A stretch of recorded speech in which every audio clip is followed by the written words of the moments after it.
வணக்கம் நண்பர்களே. தமிழ்நாட்டு மக்கள், ஏன் இந்திய மக்கள், இல்ல உலகெல்லாம் உள்ள தமிழ் மக்கள், தமிழ்நாட்டை ஆர்வத்தோடு உற்று நோக்குகிற அந்த மக்கள், அவர்கள் முன்னுள்ள ஒரு மில்லியன் டாலர் கேள்வி என்னன்னா, தமிழ்நாட்டின் முதலமைச்சர் பொறுப்பில் அமர்ந்திருக்கிற நடிகர் விஜய் எப்ப பேசுவார்? ஏன் பேச மாட்டேங்கிறார்? இவ்வளவு பிரச்சனைகள் இந்த தமிழ்நாட்டில் கடந்த ஒரு மாத காலமாக ஓடிக்கிட்டு இருக்கு. பிரச்சனைகள்னா ஒவ்வொன்றுமே மிகப்பெரிய அளவுக்கு மனவேதனையை தருகிற, கவலை தருகிற பிரச்சனைகள். இதுவரை தமிழ்நாடு பார்க்காத பல பிரச்சனைகள் இருக்கு. இதெல்லாம் விஜய் பதவியேற்ற நாளிலிருந்து அரங்கேறியவை. மே 4ஆம் தேதி அந்த ரிசல்ட் வந்த பிறகு மெல்ல மெல்ல அந்த சட்டம் ஒழுங்கு சீர்கேடுங்கிறது ஆரம்பிச்சது. 10ஆம் தேதி பதவியேற்ற பிறகு மிகப்பெரிய அளவுக்கு அது சீர்குலைந்து போயிருக்கு. இது கண்கூட தெரியுது. பல இடங்களில் கொலைகள், பல இடங்களில் திருட்டுகள், பல இடங்களில் வீட்டை உடைத்து நகைகளை கொள்ளையடிப்பது அல்லது பழிவாங்கல், அந்த தனிமனித பழிவாங்கல், இதற்கெல்லாம் சிகரம் வைத்த மாதிரி பெண்களுக்கு எதிரான பாலியல் குற்றங்கள் அதிகரிச்சுக்கிட்டே போகுது. அதுவும் சிறுமிகள் முதல் மூதாட்டி வரை அவர்கள் முன்ன எங்கேயோ ஒன்று நடக்கும், அதை பூதாகரமாக்குவாங்க. எப்போ? மே 4ஆம் தேதிக்கு முன்பு, ஏப்ரல் 24ஆம் தேதிக்கு முன்பு ஒரு சிறிய எங்கேயாவது ஒரு குற்றம் நடந்தால் கூட அதை மிகப்பெரிய அளவுக்கு பெரிதாக்கி பெண்களுக்கு பாதுகாப்பு இல்லை, பாதுகாப்பு இல்லைன்னு சொன்னாங்க. எங்களை நீங்கள் கொண்டாந்து வச்ச அடுத்த நிமிடமே நான் எல்லா வீடியோவிலும் இதை திரும்ப திரும்ப சொல்ல காரணம் என்ன? விஜயனுடைய பேட்டிகள். இதற்கு முன்பு பேட்டி இல்லை, சாரி, இதற்கு முன்பு அவருடைய பேச்சுக்களை பார்த்தீங்கன்னா, நான் பதவியேற்ற அடுத்த நிமிடமே பெண்களுக்கு முழுமையான பாதுகாப்பு கிடைக்கும், ஒரு பெண்ணுக்கு கூட எந்த விதமான ஆபத்தும் ஏற்படாது அப்படின்னு சொல்லிட்டு தான் அவர் பதவிக்கு வந்தார். ஆனா இப்ப நடக்கிறது எல்லாம் பார்த்தீங்கன்னா, ஒரு நாளைக்கு குறைந்தது 3 பெண்களுக்காவது பாலியல் தொந்தரவு வருது.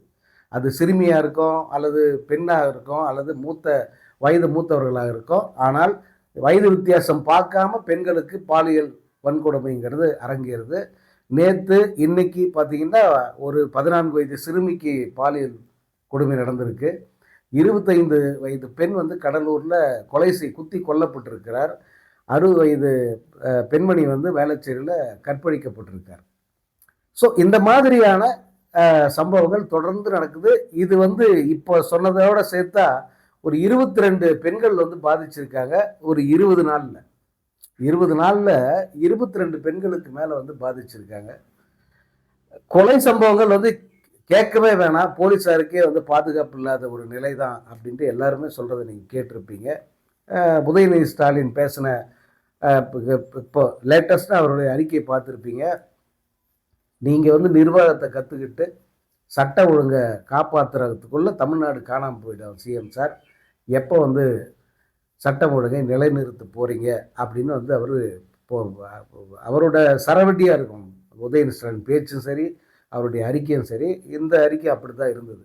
எப்போ இதை நீங்கள் சரி செய்ய போகிறீங்க? அடுத்த செகண்டே, அடுத்த நிமிஷமே சொன்னீங்களே, ஒரு மாதம் ஆக போதே, எப்போ இதை சரி பண்ணுவீங்க அப்படின்னு கேட்குறாங்க. எல்லாருமே கேட்குறாங்க. திமுக கூட்டணியில் இருந்து வெற்றி பெற்று அந்த எம்எல்ஏக்களோட போய் விஜயை ஆதரித்து அதில் அமைச்சர் பதவிகளை பெற்றுக்கொண்ட அந்த கட்சிகளை தவிர அவங்க கமுக்கமாக இருக்காங்க, அமைதியாக இருக்காங்க, தடவி கொடுத்துட்டு போகிறாங்க. திருமாவளவன் வாயே திறக்கிறது. முன்பு திமுக கூட்டணியில் இருந்த போது என்ன சட்டம் ஒழுங்கு சீர்கேடுனாலும் சரி, அல்லது பெண்களுக்கு எதிரான குற்றங்களாக இருந்தாலும் சரி, அல்லது சாதி படுகொலைகளாக இருந்தாலும் சரி, அதற்கெல்லாம் குரல் கொடுத்துட்டே இருந்தார் திருமாவளவன். ஆனால் இப்போ அவங்க அரசாங்கமாகி போச்சு. அரசாங்கத்தில் அவங்களும் ஒரு அங்கமாக போயிட்டாங்க. இப்போ விஜயை கேள்வி கேட்பதே தவிர்க்கிறார். விஜய் அரசு மீதான குற்றச்சாட்டையே முன்வைக்க அவர் மறுக்கிறார். மற்ற கட்சிகளும் அப்படித்தான். அந்த காங்கிரஸாக இருக்கட்டும், கம்யூனிஸ்டுகளாக இருக்கட்டும், இந்திய யூனியன் முஸ்லீம் லீக்கு, இதை விட ஒரு கேவலம் எதுவும் கிடையாது. ஏன்னா பக்ரீத் பண்டிகை அன்னைக்கும் சரி, அதற்கு அடுத்த நாளும் சரி, மாடுகள் கன்றுகளை வெட்டுவதற்கு தடை வாங்கியிருக்கு தமிழ்நாடு அரசு. தமிழ்நாடு அரசுல இந்து முன்னணி போட்ட கேஸு, தமிழ்நாடு அரசு அதை சொதப்பிரிச்சு ஒழுங்காக வாதிடலை, வேணும்னே பண்ண மாதிரி தான் அவங்க விட்டாங்க. அதனுடைய விளைவு மாடுகளை பலியிடுவதற்கு, அதாவது பக்ரீத் அன்னைக்கு குர்பானி கொடுப்பாங்க, மாடுகளை வெட்டுவாங்க, ஆடுகள் வெட்டுவாங்க, ஒட்டகம் வெட்டுவாங்க இல்லையா? அப்படி இந்த மாடுகளை ஒரு அதுக்குன்னு ஒரு இடம் இருக்கும், அதுக்குன்னு நடு ரோட்லேயே வச்சு வெட்டுவாங்க. முஸ்லீம்கள் அதுக்குன்னு ஒரு இடம் வச்சு வெட்டி அந்த கறியை வந்து பங்கு போடுவாங்க. அந்த மாதிரி வந்து பலி கொடுப்பதற்கு தடை விதிச்சிருக்காங்க. இதை அமைதியாக கடந்து போறாங்க முஸ்லீம் லீக். எதுவுமே பேசல, இது குறித்து வாயை திறக்காம இருக்காங்க. இப்படி அதாவது அரசியல் அரங்கமாகட்டும் அல்லது களமாகட்டும் சமூகமாகட்டும், இதுல ரெண்டு பக்கத்திலுமே வந்து தறிகெட்டு போய்கிட்டு இருக்கு. இந்த குற்றங்கள் சட்டம் ஒழுங்கு இதெல்லாம் இந்த பக்கம்னாக்க அரசியல் அரங்கத்துல அவர்களுடைய நிலைப்பாடுங்கிறது மிக மிக கேலிக்குரியதா மாறிக்கிட்டு இருக்கு. யார் பக்கம் அவங்க இருக்காங்க, அவங்களுடைய கூட்டணி யாரு, அல்லது அவங்க யாரை எதிர்க்கிறாங்க, இது எதுவுமே தெரியாத ஒரு மாதிரி ஒரு குளூமியான ஒரு சூழ்நிலை தான் வந்து இப்போ தமிழ்நாட்டில் இருக்கு. ஆனால் எதற்குமே வந்து வாயை திறக்க மறுக்கிறார் விஜய். இப்போ அவர் மேலே எவ்வளோ பெரிய குற்றச்சாட்டுகள் இருக்கு, எவ்வளோ பெரிய முதல் நாளிலிருந்து அந்த ரத்தன் பண்டிட்டை நியமித்த அந்த நியமனத்திலிருந்து நேற்று சிங்கப்பெண் படை, அந்த அந்த பெண்களுக்கு பாதுகாப்பு தருவதற்காகவே உருவாக்கப்படுகிற படை அதை நேற்று தொடங்கி வைக்கிறதா இருந்தது. ஆனால் அவர் அந்த நிகழ்ச்சியை ரத்து பண்ணிட்டார். வழக்கம் போல பிரச்சாரங்களை எப்படி ரத்து பண்ணாரோ, டெல்லியில் சந்திப்புகளை எப்படி ரத்து பண்ணாரோ, அதே போல இந்த சிங்கப்பெண் பாதுகாப்பு படை தொடங்கி வைக்கிற அந்த நிகழ்வையே வந்து அவர் ரத்து பண்ணிட்டார். இதுவரைக்கும் தமிழ்நாடு அரசுல இப்படியெல்லாம் வந்து எப்பயாவது ஒன்று அரிதான் நடந்திருக்கும். ஆனா இந்த மாதிரி புது அரசு பதவியேற்று ஒரு மிக முக்கியமான நிகழ்வு இது. ஏன்னா நேத்து தான் நான் சொன்ன இந்த குற்றச்சாட்டுகள், பாலியல் குற்றங்கள் நேத்தே 2 நடந்தது. அந்த பாதுகாப்பு படை உருவாக்கப்பட்டு அது மாவட்டந்தோறும் போயிட்டு அந்த பணியை வந்து கையில் எடுத்து பெண்களுக்கு பாதுகாப்பு தருகிற வேலையில் முழுமையாக ஈடுபடணும்னா எவ்வளவு வேகமாக அதை முடுக்கி விடணும். அதாவது அவசர கால வேகத்தில் வந்து அந்த பணிகளை நடத்திருக்கணும்ல. பதவியேற்ற அன்னைக்கு நியாயமாக செஞ்சுருக்கணும். ஆனால் அதை செய்யலை. சரி, நேற்று செஞ்சிருவாங்க அப்படின்னு பார்த்தா நேற்றைய நிகழ்ச்சியை வந்து அவர் ரத்து பண்ணிட்டார். ஏன் ரத்து பண்ணார் அப்படின்னா, அவருடைய மேலாளர் மேனேஜர் ரூட் ஜெகதீஷ் அவருடைய இல்லத்து விசேஷம், அதாவது வீடு புதுமனை திறப்பு விழா, அந்த விசேஷத்துக்கு வந்து பட்டு வேட்டி பட்டு சட்டையில் முன்ன ஒரு நடிகையோடு போனார் இல்லையா அந்த கல்யாணத்துக்கு, அந்த மாதிரி ஒரு அந்த வீட்டு விசேஷத்துக்கு போனவர் அங்கிருந்து அப்படியே வந்து அதே காஸ்டியூமில் தலைமைச் செயலகம் போகிறாரு. அதாவது தலைமைச் செயலகம் கோட்டை அப்படிங்கிறதே வந்து ஏதோ இவங்க ஒரு ஜஸ்ட் லைக் தட் வந்து அதை கையாளுறாங்க. அதற்குரிய ஒரு முக்கியத்துவம், அது எப்படிப்பட்ட இடம், அங்கே என்ன மாதிரியான பணிகள் நடக்கணும், இதெல்லாம் வந்து புரிஞ்சவனுக்கு வந்து அந்த தலைமைச் செயலகத்தினுடைய அருமை தெரியும், அதனுடைய முக்கியத்துவம் தெரியும். விஜய் மாதிரியான நபர்களுக்கு அல்லது ஆதவர்ஜின நபர்களுக்கு தலைமைச் செயலகம்ங்கிறது அவங்களுக்கு இன்னொரு ஷூட்டிங் ஸ்பாட் மாதிரி தெரியுது போல இருக்கு. ஸோ இப்படி ஒரு காஸ்டியூமில் போயிட்டாங்க. இவங்களெல்லாம் தொழிலதிபர்கள்லாம் சந்திச்சிருக்காரு, அது வேற விஷயம். ஆனால் ஒரு தனிப்பட்ட நிகழ்வு அது.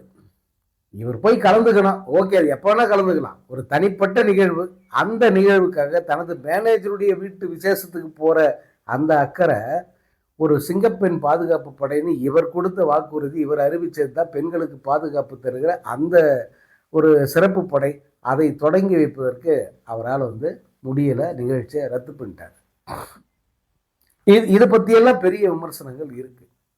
அதே போல அரசியல் ரீதியாக அவரை நோக்கி பல கேள்விகள் இருக்கு. இங்கு RSS அதே போல பாஜக அவர்களுடைய அஜெண்டாவை இங்க விஜய் நிறைவேற்றுறாரா அப்படிங்கிற கேள்வி வந்து எல்லாருக்கும் வந்துருச்சு. இந்த மாடு வெட்ட தடை ஒரு பக்கம், அதே போல இன்னும் பல விஷயங்கள் வந்து பாஜக ஆதரவு சங்கிகள் என்னென்னலாம் செய்யணும்னு நினைக்கிறாங்களோ அதையெல்லாம் வந்து சத்தமில்லாமல் விஜய் வந்து செய்வதற்கு ஒப்புக்கொண்டாரோ அப்படின்னு கேட்குற மாதிரி தான் வந்து இங்கே நடக்கிற எல்லா நிகழ்வுகளும் இருக்குன்ற குற்றச்சாட்டு மிகப்பெரிய அளவுக்கு முன்வைக்கப்படுகிறது. ஆனால் எதற்குமே வந்து நான் வாயை திறக்க மாட்டேன், நான் பேச மாட்டேன் அப்படிங்கிறத விஜய் வந்து ஒரு பாலிசியை வச்சிருக்காரு. பத்திரிகையாளர்களை சந்திக்கவே மாட்டேன் அப்படிங்கிறது அவருடைய இன்னொரு முக்கியமான ஒரு கொள்கையாக இருக்குது.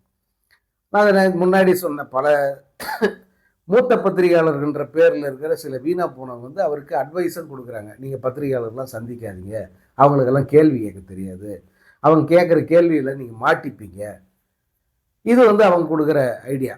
ஆனால் உண்மையாகவே வந்து விஜய்க்கு இருக்கிற பயம் என்னன்னா, அவர் செய்தியாளர்களை சந்தித்தால் அம்பலப்பட்டு போயிடுவாருங்கிறது அவருக்கும் தெரியும். அப்போ விஜய் வந்து பத்திரிகையாளர் சந்திச்சதே இல்லையா? அவருக்கு பிரஸ் மீட்னா என்னன்னு தெரியாதா அப்படின்ற கேள்வி இப்போ இருக்கிற அவருடைய பாஷையில சொன்னா விஜயனுடைய ஜென்சி கிட்ஸ் இருக்காங்களே அவங்களுக்கு இந்த கேள்வி இருக்கு. ஏன்னா அவங்கெல்லாம் இதை பார்த்தே இருக்க மாட்டாங்க. விஜய் பத்திரிகையாளர்கள் முன்னாடி உட்காந்து பேசுகிற காட்சி எப்பயாவது அவங்க பார்த்துருப்பாங்களா? வாய்ப்பே இல்லை. ஆனால் நான் பார்த்துருக்கேன். ஒரு ஒரு 3-4 செய்தியாளர் சந்திப்பில் அவர் கலந்துக்கிட்டு இருக்காரு. அதாவது ஆரம்ப கட்டத்தில் ஒவ்வொரு படத்துக்கும் செய்தியாளர் சந்திப்பு அவங்க அப்பா நடத்துவார். அவங்க அப்பா இருக்கிற அந்த தைரியத்தில் வந்து அவர் வந்து பக்கத்தில் உட்காந்துக்குவார். கேட்குற கேள்விக்கு வந்து ஒரு அப்படியே ஒரு இந்த மழுப்பில் பதில் சொல்லுவார். பூசி மொழி அப்படியே பட்டும் படாமல் சொல்லுவார். எடுத்து கொடுக்க இந்த பக்கம் பிடி செல்வகுமார் இருப்பார், அந்த பக்கம் எஸ்ஏ சந்திரசேகர் இருப்பாங்க. அவங்க 2 பேரும் அப்படியே வந்து தாங்கிப்பாங்க. கரெக்டாக வந்து அவருக்கு பேம்பரிங் பண்ணுவாங்க 2 பேருமே பக்கத்தில். அதனால் வந்து அவருக்கு தயக்கமோ ஒரு பயம் இல்லாமல் வந்து அவர் செய்தியாளர்களை சந்திச்சார். அப்புறம் வந்து 1 to 1 வந்து சந்தித்து பேசக்கூடியவர் தான். அது சந்தித்து பேசியிருக்காரு. கடைசியாக வந்து நான் பார்த்தது வேலாயுதம் அப்படின்னு நினைக்கிறேன். வேலாயுதம் ப்ரெஸ் மீட்டில் தான் கடைசியாக அவரை பார்த்தது. அதுக்கு வந்தார். கிரீன் பார்க் ஹோட்டலில் தான் நடந்தது அந்த சந்திப்பு. பத்திரிகையாளர்கள் மத்தியில் பேசினார், பேசாமல்லாம் போல. ஆனால் ஏன் வந்து இப்போ ஒருத்தர் இப்போ வந்து ஒரு ஒப்புக்கு கூட வந்து திரும்பி பார்க்க மாட்டேங்கிறார். ஒரு கேட்குற கேள்விக்கு பதில் சொல்ல வேணாம், ஆனால் உள்ள ப்ரிப்பேர் பண்ணிட்டு வந்திருப்பீங்கல்ல, அதையா சொல்லிட்டு போகணும் இல்லையா? நான் பிரதமரை பார்த்தேன், இதுக்காக தான் பார்த்தேன், என்னென்ன கேள்வி என்னென்ன கோரிக்கைகள் முன் வச்சிருக்கேன், அவங்க வந்து எங்கள் இதுக்கு வந்து செஞ்சு கொடுக்கணும், இவ்வளோ நிதி ஒதுக்கணும் அப்படின்னு சொல்லிட்டு அடுத்த கேள்வி என்னன்னா கொஸ்டின் நோ கொஸ்டின் ப்ளீஸ்ன்னு சொல்லிட்டு போயிடலாம். யாரும் வந்து தலையை சீவிட மாட்டாங்க அவங்க. அதே போல இங்க தமிழ்நாட்டு ஊடகங்கள் அவங்க மத்தியிலேயே வந்து இது பேசலாம். அதாவது பத்திரிகையாளர் சந்திச்சே ஆகணுமா, சட்டமா அப்படின்னு கேட்குறாங்கல்ல. சட்டம்லாம் ஒன்றும் கிடையாது. அப்புறம் எதுக்கு ப்ரெஸ்? அப்புறம் எதுக்கு செய்தியாளர்களுக்கு அங்கீகாரம் கொடுக்குறீங்க?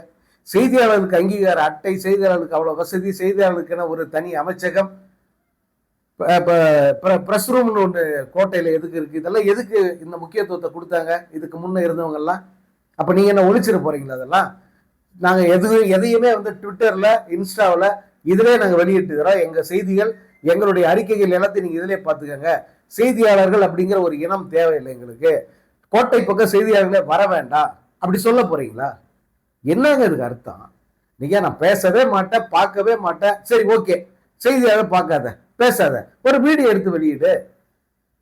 இல்ல நீ என்ன நினைக்கிறீங்களோ அதை பிரஸ் ரிலீஸாவது கொடுத்து தொலைங்க. என்ன உங்க பாலிசி, அரசியல் உங்க நிலைப்பாடு என்ன? இன்னைக்கு பலரும் பல விதமா பேசுறாங்க. நீ காங்கிரஸ் கூட இருக்கியா இல்லையான்னு தெரியல. காங்கிரஸ் மந்திரி சபையில இருக்கு, ஆனா காங்கிரஸ் தலைவர்களை நீங்க சந்திக்கிறது இல்ல. ராகுல் காந்தி உங்க பதவியேற்பு வந்தாரு, ஆனா நீங்க வந்து காங்கிரஸ் முதல்வர் பதவியேற்புக்கு போறதில்ல. ராகுல் காந்தியை பார்க்கல, சோனியா காந்தியை பார்க்கல, இந்த பக்கம் அமித்ஷாவை பார்க்கல, மோடியும் நிதியமைச்சரை மட்டும் பார்த்துட்டு வந்துட்டீங்க. இப்படி இந்த சந்திப்புகளுக்கெல்லாம் பின்னணியில பல்வேறு விதமான யூகங்கள் இருக்குல்ல, அந்த யூகங்கள் அப்படியே விடலாமா? அது சரியா? இதற்கு எல்லாத்துக்கும் விளக்கம் சொல்லிட்டே இருக்க முடியும். சொல்லணும், சொல்லித்தான் ஆகணும், எதிர்பார்ப்பாங்க. அதற்கு நீங்கள் விளக்கம் சொல்லணுமா வேணாமா? இதையெல்லாம் விட முக்கியமானது உதயநிதி ஸ்டாலின் எழுப்பி இருக்கிற அந்த கேள்விகள் தான். அந்த கேள்விகளுக்கு ஒரு முதல்வரா நீங்க சொல்ற பதில் என்ன? எந்த விதமான பதிலையும் சொல்லாம கள்ள மௌனம் சாதிக்கிறதுல என்ன அர்த்தம் இருக்கு அப்படிங்கிறது ஒன்றும் புரியல. எப்ப இவர் வாயை திறப்பார்? ஏன் பேச மாட்டேங்கிறாரு? இவ்வளவு பிரச்சனையே வந்து அவருக்கு தெரியலையா? இவர் நீங்க எதையும் கண்டுக்காதீங்க தலைவரை, நாங்க பாத்துக்கிறோம்னு சொல்லிட்டு ஒரு கும்பல் வந்து இந்த ஆட்சியை டேக் ஓவர் பண்ணிக்கிட்டாங்களா? இவரு பதவியேற்று முடிச்ச உடனே வீராவேசமும் முழங்கினார், இங்க நோ பவர் சென்டர்ஸ், நான் மட்டும்தான் ஒரே பவர், வேற எந்த பவர் சென்டர், அதாவது வேற யாரும் அதிகார மையம் கிடையாது, என்ன மீறி யாரும் வந்து இங்க அதிகாரம் செலுத்திட முடியாது, நான் வச்சதுதான் சட்டம், நான் சொன்னது மட்டும்தான் இங்க நடக்கும் அப்படின்னு சொன்னாரு. இப்ப அதுதான் நடக்குதா? நீங்க சொல்லித்தான் வந்து ஆதவர்ஜனா எல்லாம் செய்யறாரா? நீங்க சொல்லித்தான் நான் அதிமுக அழிச்சிருவேன், அதிமுக 90% அதிமுக அந்த பக்கம் வந்துருவாங்க அப்படின்னு சொல்றாரு. இதெல்லாம் நீங்க சொல்லித்தான் நடக்குதா அப்படின்ற கேள்விக்கு பதில் இருக்கா? அப்ப ஆதவர்ஜனா பவர் சென்டர் இல்லையா? செங்கோட்டையன் பவர் சென்டர் இல்லையா? ஆனந்த் புஷி ஆனந்த் யாரு, அவர் ஒரு பவர் சென்டரா தெரியலையா? ஆளாளுக்கு ஒரு ராஜ்யம் நடத்துறாங்களே, இதுக்கெல்லாம் என்ன பதில் அப்படின்னு கேட்கிறாங்க. நான் என்னுடைய கேள்வி வேற.